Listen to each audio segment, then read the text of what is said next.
Bonjour à tous, bonjour Georges, bienvenue dans cette 16e vidéo, troisième volet sur les pierres où nous allons parler de l'achat. Alors Georges, il y a trois utilisations aux pierres?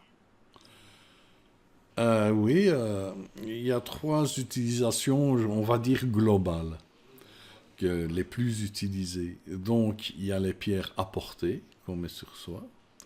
Il y a les pierres qu'on utilise pour harmoniser les chakras. Ça, on détaillera dans notre vidéo vraiment ce que fait une pierre avec les chakras. Mhm. Et il y a l'effet environnemental, qui est un effet très important. Ok, Ça, c'est les trois grosses lignes pour l'utilisation des pierres. ok. Alors concernant l'achat proprement dit, peut-il y avoir de grandes différences de prix pour la même pierre étant donné qu'il n'y a pas de standard puisque on a affaire à quelque chose de naturel?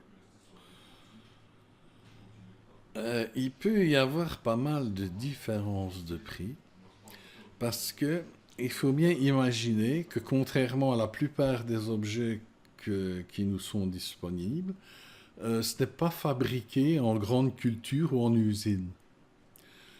On découvre les pierres tout à fait par hasard. C'est des hasards de découverte. On trouve une nouvelle mine, un nouveau gisement. Et donc, le prix il va varier d'une année à l'autre, selon qu'on trouve beaucoup de cette pierre-là ou très peu. Chez les commerçants aussi, ça se répercute. Un commerçant qui a des pierres qu'il a achetées au prix fort parce qu'elles n'étaient pas nombreuses, il n'y en avait pas beaucoup, donc le prix était plus élevé, eh bien, quelques années après, quand il va revendre ces pierres-là, elles peuvent être plus chères qu'à un autre endroit qui aura acheté de nouvelles pierres à bien meilleur prix. Et donc, les prix peuvent être très flexibles, mais ça, c'est les aléas de la découverte, personne n'y peut rien. Ça, Donc, c'est un peu une loterie finalement. c'est un peu comme on tombe. Ouais, ouais. Ah ouais. Donc tu nous conseilles de ne pas nous précipiter pour acheter finalement. Ah, oui, pour acheter les pierres, comme je vais dire qu'il y a un ordre. Quand on s'intéresse vraiment aux pierres et qu'on veut vraiment se lancer, euh, ça commence, je vais dire, je serais tenté de dire en premier lieu par la grosse pièce unique de cristal qui est le diapason divin. Mais on peut aussi en priorité acheter une druse ou des pointes de cristal pour le rechargement. En fait, la chose la première et la plus importante, c'est le rechargement des pierres. Ouais. Donc, et ensuite, ce qui est préférable de choisir comme troisième niveau d'achat, c'est se constituer un set de bonnes pierres pour les chakras, qu'on va utiliser souvent.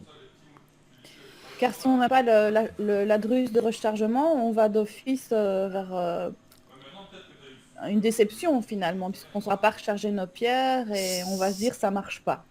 C'est ça? Voilà, si tu ne peux pas recharger tes pierres, elles vont aller une fois ou deux ou trois et puis c'est fini. Maintenant, il faut faire attention aussi quand on achète des pierres. C'est pour ça que je nomme les trois importances, le diapason, la druse et les pierres de chakra. C'est que c'est normal, on le fait tous, on l'a tous fait. C'est qu'on va dans des bourses aux pierres ou dans des magasins, on voit, oh, cette pierre-là, elle irait bien, oh, cette pierre-là, elle irait bien. Et puis, un vendeur est un vendeur. Il aura le chic, en voyant une pierre qui vous attire, de lui donner des propriétés fabuleuses et tout. Et bon, et donc vous risquez de dépenser beaucoup d'argent, à acheter des pierres qui sont bonnes, qui sont bonnes.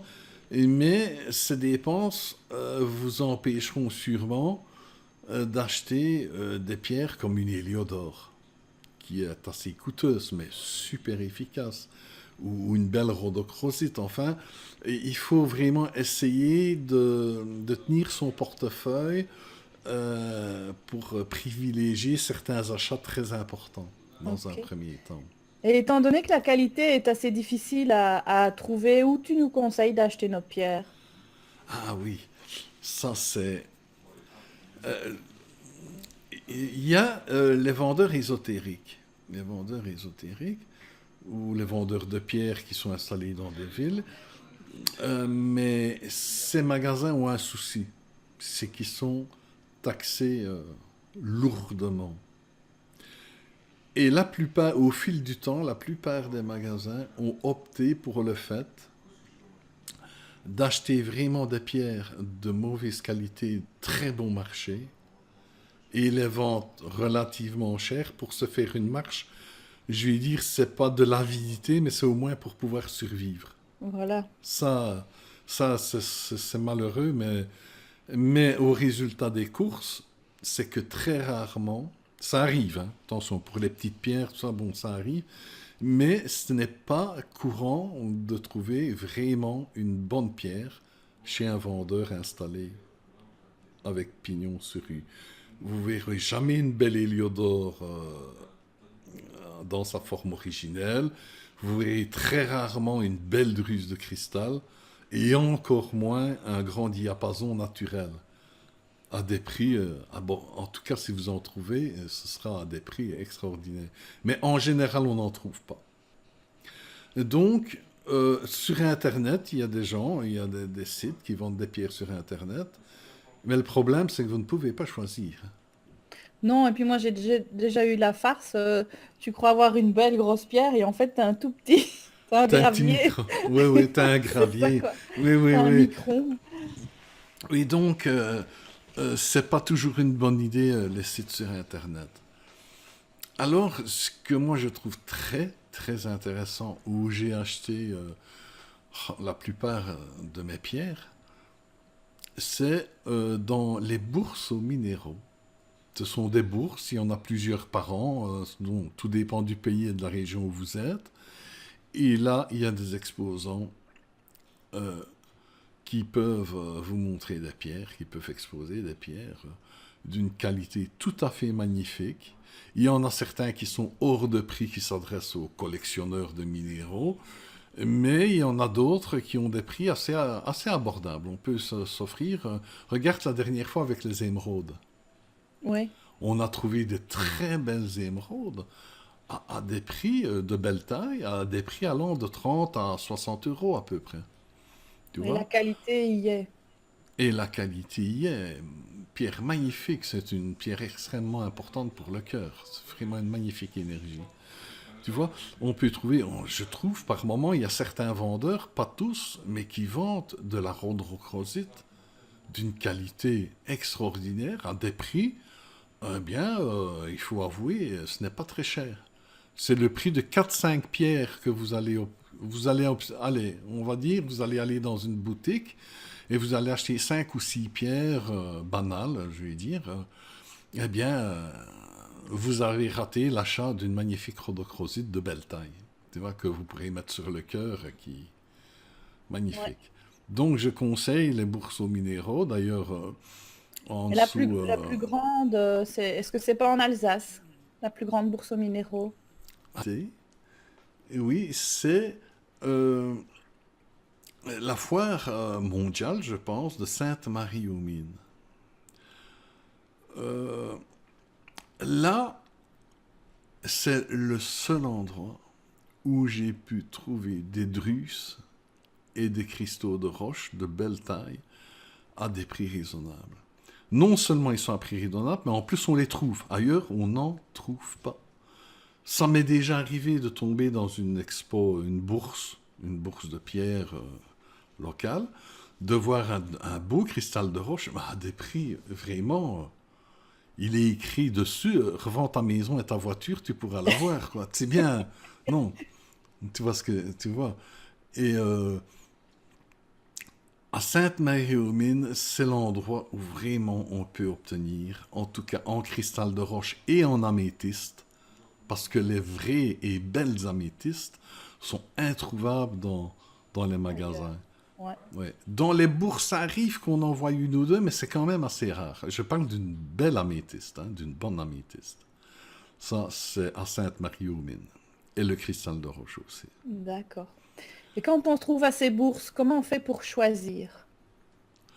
Ah, le choix d'une pierre, déjà, Donc, vous partez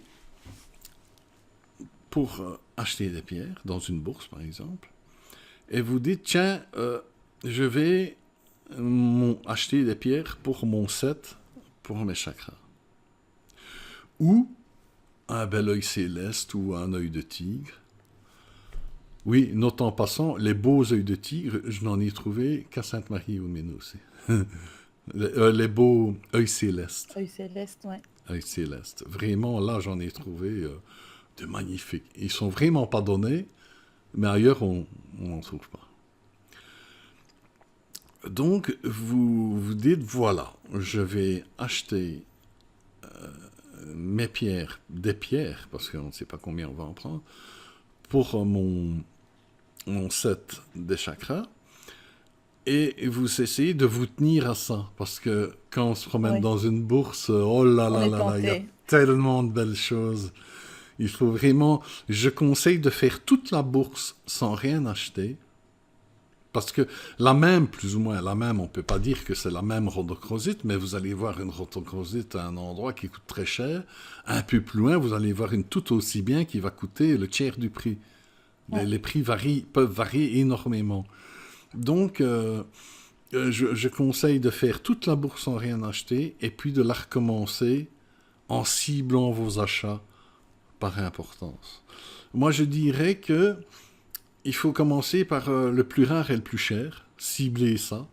Par Ouais. exemple, si vous avez la chance de voir une belle héliodore, si vous pouvez acheter que ça, achetez-la. C'est la pierre la plus importante. D'accord. Puis, la rhodochrosite, et puis les autres, bon, c'est un peu moins important. La topaze impériale, Ouais. pour... voilà. Je dirais, les trois achats qu'il faut vraiment se concentrer, D'accord. c'est l'héliodore, la rhodochrosite et la topaze impériale. Alors, une fois que tu es devant les quelques pierres, comment tu fais pour choisir? Ça se passe comment? Quelle est la première étape? Alors, la première étape, on commence par dire, par exemple, allez, on arrive où il y a les topazes impériales. Ouais. Souvent, quand il y a des topazes impériales, il y en a assez Il bien. y en a plusieurs, oui. Ouais.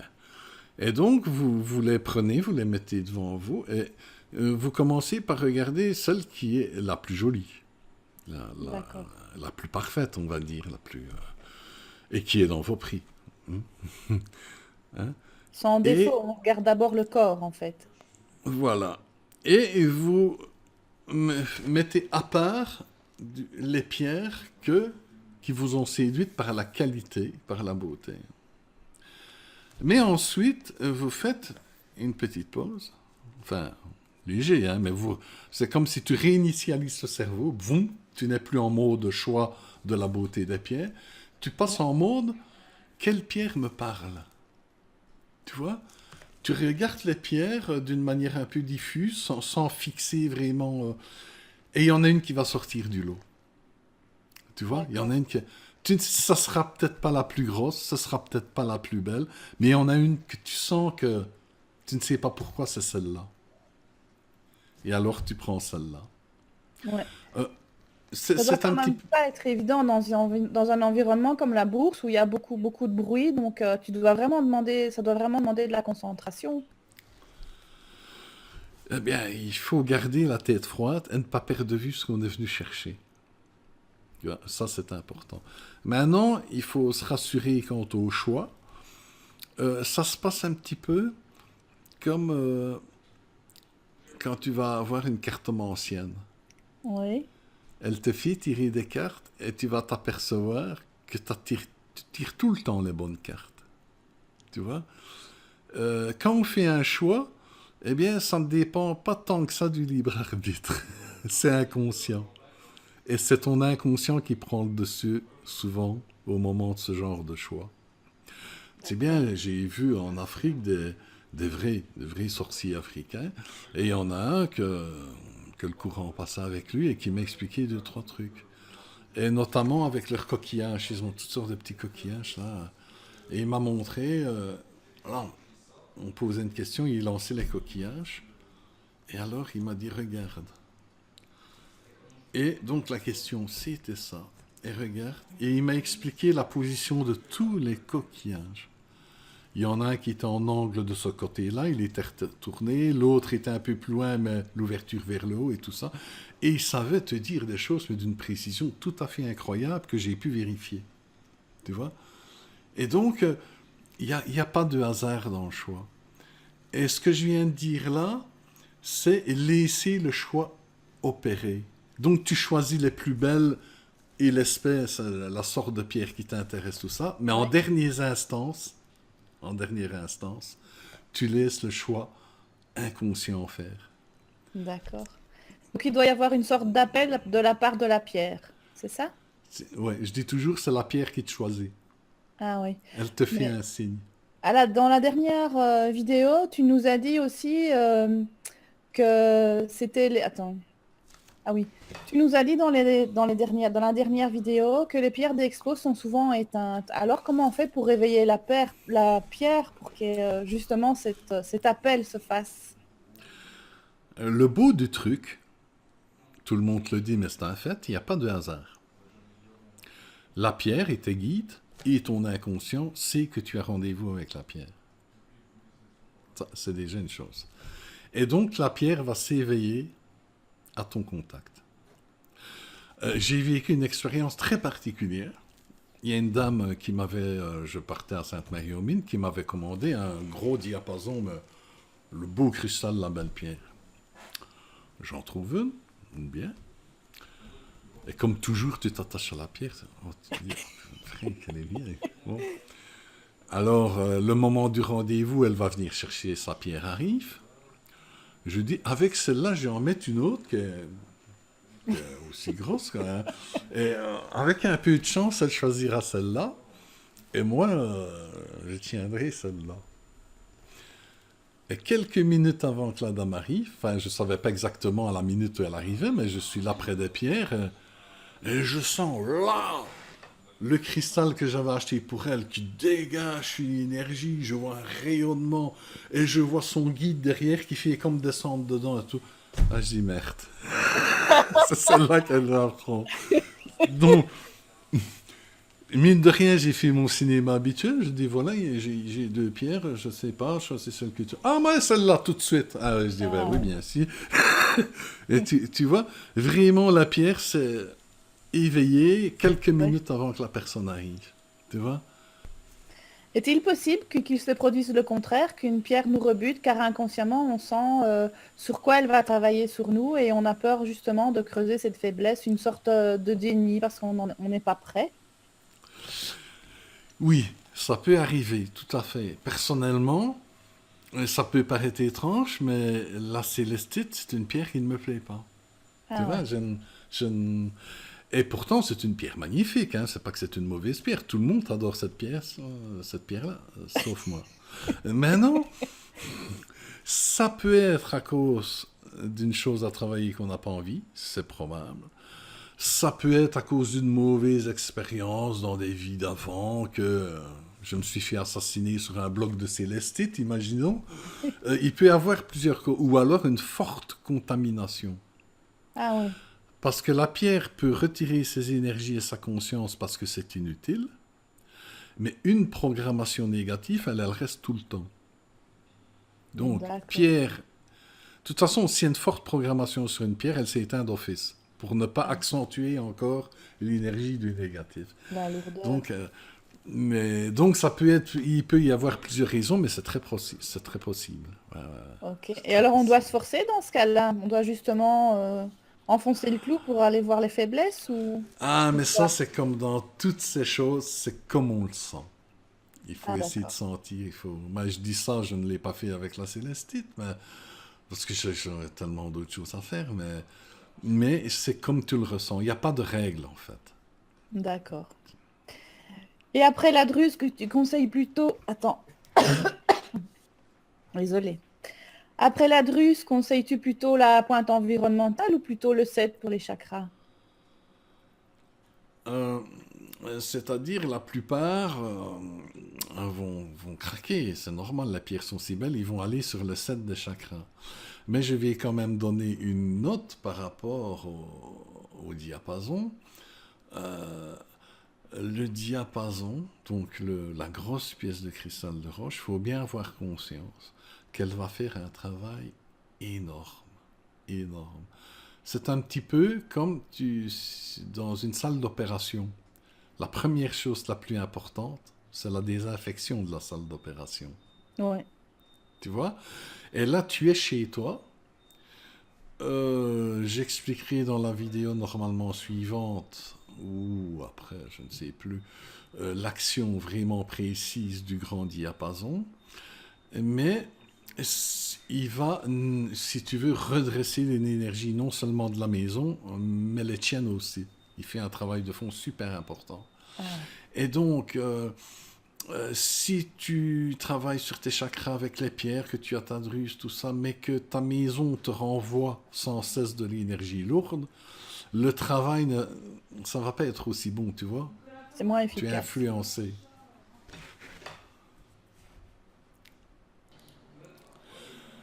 Mais donc, idéalement, on va dire l'idéal, c'est le grand diapason, la druse, et puis les pierres pour le set. Dans les pierres pour le set, on peut entre-temps aussi se payer un bel œil de tigre. C'est une pierre hyper importante à avoir. C'est Ouais. une pierre merveilleuse. Et si on en trouve un beau, un œil céleste, qu'on voit bien les disques dessinés, t'en avais déjà montré un, je crois. Ouais, juste. Tu vois, Euh, ça, on peut acheter. Voilà. Ça, c'est l'ordre idéal. Ok. Et comme on a dit, si on se laisse séduire par toutes les pierres qu'on voit, Ouais, c'est on sûr. risque de ne pas pouvoir se payer les bonnes pierres qui sont vraiment utiles. Ouais. Et donc, avec ces trois pierres-là, vous allez déjà, je peux le dire, voir commencer votre vie à changer. Le bien-être s'installer en vous. C'est ça que je dis que c'est super important. Là, ça va vraiment vous lancer dans une autre vie. Ouais. Ça va être vraiment incroyable. Et après, on en parlera encore, on en parlera. Il y a toute une série de pierres, il y en a assez bien, qui, comment je vais dire, ciblent des capacités, des harmonisations particulières à faire. Il y a aussi des pierres un peu plus rares à trouver qui peuvent prendre place dans le set parce que ah oui, mais ça, la composition du set, c'est pour une autre fois. Ouais. Eh bien, voilà. Donc, soyez gripsous, tenez vos sous, allez aux bourses. Si vous ne savez pas aller à Sainte-Marie-aux-Mines, parce que je vous conseille d'y aller, hein. C'est pas extrêmement loin, c'est en Alsace. C'est une très belle journée ou 2 jours si vous avez un logement. C'est une très belle promenade à faire, à voir et tout ça. Et là, vous pourrez vraiment acheter de l'améthyste, de la druse et du grand diapason à des prix tout à fait convenables, de superbes pierres. Maintenant, c'est possible si vous connaissez quelqu'un, mais quelqu'un que vous connaissez bien, parce que on peut se faire arnaquer aussi par une personne qui va à Sainte-Marie-aux-Mines. Vous pouvez lui demander d'acheter pour vous. Vous lui décrivez ce que vous désirez, le prix que vous pouvez mettre, et éventuellement il peut vous rapporter. Mais si vous pouvez vous permettre de faire la foire internationale à Sainte-Marie-aux-Mines, je vous conseille de le faire, c'est vraiment intéressant. Vraiment intéressant. C'est une très belle expérience et puis on voit des pierres qu'on ne verra nulle part ailleurs de toute façon. Il y a des pierres que tu ne verras nulle part ailleurs. Nulle part ailleurs. Et des fois, on fait vraiment des occasions incroyables. Ben, toi et Lynn, il y a 2 ans, vous avez acheté une série d'améthystes, mais d'une qualité vraiment Ouais, incroyable. ouais. Et il y a des prix, il faut avouer, Abordable. super abordables. Ouais, ouais, ouais. Non, on peut faire de très, très, très, très belles affaires. Et ben voilà, donc on a fait le tour concernant l'achat. Donc la prochaine vidéo, on parlera essentiellement de la qualité de la pierre, comment observer cette qualité. Oui, ici, on vous a expliqué, on a donné des conseils pour acheter de belles pierres. Et dans la prochaine, c'est la suite logique, on va expliquer, pour certaines pierres en tout cas, quelle qualité, c'est quoi une pierre de belle qualité, à quoi il faut regarder pour acheter une pierre avec un D'accord. corps de bonne qualité. Eh bien voilà, merci Georges, merci à tous et au revoir. Merci Mary et merci à tous et à la prochaine.